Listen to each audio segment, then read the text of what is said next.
Mathematics problem series में अगला question हम फिर से स्टार्ट कर रहे हैं। क्वेश्चन ट्रिग्नोमेट्री का है। क्वेश्चन है prove that cot x by 2 plus cot y by 2 plus cot z by 2 equal to cot x by 2 into cot y by 2 into cot z by 2। That means यहाँ पे plus में है, यहाँ into यानी multiply में है, और condition दे रखा है कि x plus y plus z जो है उसकी वैल्यू क्या है, पाई है। पाई दैट मीन्स अगर हम डिग्री में बात करें तो 180 डिग्री। ओके, इसे प्रूफ करना है। एक्चुअली ये एक बच्चे का प्रॉब्लम है तो सोचे वीडियो बना के सॉल्व किया जाए। सो सबसे पहले देखिए हमें दे रखा है x plus y plus z equal to pi की वैल्यू, तो हम लिख लेंगे x plus y plus z equal to pi. Okay, अब कुछ नहीं करना, बस किसी भी एक वेरिएबल को x y z किसी एक को राइट साइड में लेके जाएंगे। तो लेट सपोज हमने x y को इधर ही रखा और z को भेज देते हैं उधर, तो ये हो जाएगा पाई माइनस जेड। ओके, या फिर आप ये भी कर सकते हो, यहाँ पे हाफ करके फिर कर सकते हो, उसमें भी कोई इश्यू नहीं है। जैसे इसको हाफ कर लेते हैं, x by 2 plus y by 2 plus z by 2 equal to pi by 2। हमने सबको हाफ कर लिया। कर सकते हैं ऐसा मैथमेटिकली, क्योंकि यहाँ पे अगर आप फिर से इसको ऐड करोगे तो यहाँ पे 2 2 2 एलसीएम 2 ही आ जाएगा। ऐसा कर सकते हैं। ओके, अब इसमें क्या करना है, जेड को हम राइट साइड में भेज देते हैं। तो हम इसको ऐसे लिख सकते हैं x by 2 plus y by 2 equal to pi by 2 minus z by 2। Okay, अब एक्चुअली हमें कॉट के फॉर्म में लाना है। हम क्या करते हैं, पहले दोनों तरफ 10 को ऐड कर लेते हैं।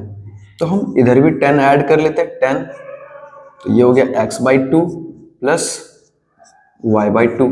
इधर भी 10 ऐड कर लेते हैं, ये हो गया 10 पाई by 2 minus z by 2। Okay, अब यहां पर एक फॉर्मूला लगता है, वो फॉर्मूला आपको रिमेंबर होना चाहिए। फॉर्मूला होता है 10a प्लस बी का। क्या फॉर्मूला होता है, चलिए मैं यहां पे लिख देता हूं फॉर्मूला आगे पुट कर लेते हैं। फॉर्मूला होता है 10a plus b equal to 10a plus 10b upon 1 minus 10a into 10b। Okay, ये फॉर्मूला होता है। अकॉर्डिंग टू दिस फॉर्मूला हम यहाँ पे वैल्यू पुट करते हैं। ठीक है, 10a प्लस 10b, तो हम ऐसा लिख सकते हैं 10x by 2 plus 10y by 2 upon 1 minus 10x by 2 into 10y by 2 equal to, अब यहां पे देखिए पाई बाई 2, तो पाई 180 डिग्री होता है, तो 180 बाई 2 90 हो जाएगा, और 10 90 माइनस थीटा कॉट थीटा होता है, तो हम इसको कॉट जेड बाई 2 लिख सकते हैं। ओके, नाउ हियर अब हम क्या करेंगे, यहां पर इस 10 को कॉट में चेंज करेंगे। Simple, 10 theta equal to 1 by cot theta, तो 10x बाई 2 को हम ऐसा लिख सकते हैं 1 बाई कॉट x बाई 2। ठीक है, प्लस फिर यहां पे भी 1 upon cot y by 2। Clear है, अपॉन यहां पे 1 minus 10x by 2 into 10y by 2। इसको हम ऐसा लिख सकते हैं 1 अपॉन 10 है तो cot x by 2 into cot y by 2। Okay, right side में जो जैसा है उसको हम अभी वैसा ही रखते हैं। Okay, cot z by 2। अब यहां पे हम ऐड करेंगे, यहां पे माइनस है तो माइनस का प्रोसेस करेंगे। क्लियर, तो चलिए यहीं से हम आगे प्रोसेस कर लेते हैं। Cot x by 2 cot y by 2, इसका एलसीएम लेंगे, तो इसका एलसीएम क्या आ जाएगा, cot x/2 into cot y/2,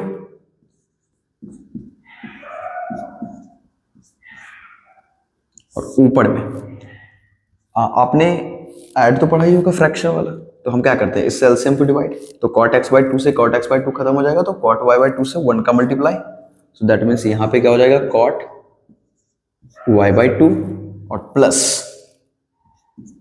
फिर वैसे ही cot y/2 से cot y/2 खत्म, तो cot x/2 का मल्टीप्लीकेशन 1 से, ये क्या हो जाएगा, cot x/2। Clear?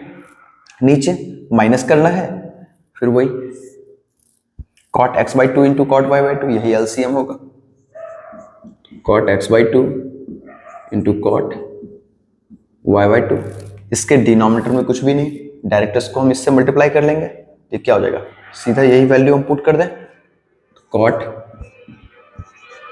x/2 into cot y/2 और -1, तो -1 equal to right hand side में cot z/2, तो हम यहाँ पे पुट कर लेते हैं cot z/2। आई होप आपको यहाँ तक समझ में आया होगा, अगर किसी पॉइंट पे डाउट हो तो आप पूछ लीजिएगा। ओके, नाउ अगर हम गौर से यहाँ पे देखें तो cot x/2 into cot y/2 और ये क्या ये इससे कैंसिल नहीं हो जाएगा, बिल्कुल कैंसिल हो जाएगा। अब अगर आप गौर से देखो तो ये यहाँ पे डिवाइड के फॉर्म में, तो राइट हैंड साइड में मल्टीप्लीकेशन हो जाएगा, क्रॉस मल्टीप्लीकेशन। तो चलिए अब हम इसको क्रॉस मल्टीप्लीकेशन कर लेते हैं। तो इधर क्या बचा, इधर बचा cot y/2 plus cot x/2, ये ऊपर में जो है नोमरेटर में, इससे इसको मल्टीप्लाई करेंगे, तो cot x/2 into cot y/2 से इसका मल्टीप्लाई होगा, तो क्या होगा, cot x/2 into cot y/2 into cot z/2, और -1 भी है, तो -1 से जब इसका मल्टीप्लाई होगा तो माइनस cot z/2। अब इसी माइनस cot z/2 को इधर लेके आएंगे, तो लास्ट में लिखेंगे show cot x/2 cot y/2, तो पहले हम इसको लिख सकते हैं, तो cot x/2 plus cot y/2, और ये माइनस वाला इधर आएगा तो प्लस हो जाएगा, plus cot z/2 equal to, अब RHS में सिर्फ यही बचा, cot x/2 into cot y/2 into cot z/2। So यही हमें प्रूफ करना था। सो हम ये कह सकते हैं कि ये प्रूफ्ड हो चुका है, हेंस प्रूफ्ड। आई होप आपको ये प्रॉब्लम अच्छे से समझ में आ गया होगा, ये क्वेश्चन, इसका जो भी सॉल्यूशन था। और आपका भी अगर कोई भी क्वेश्चंस प्रॉब्लम है तो कमेंट कर लो।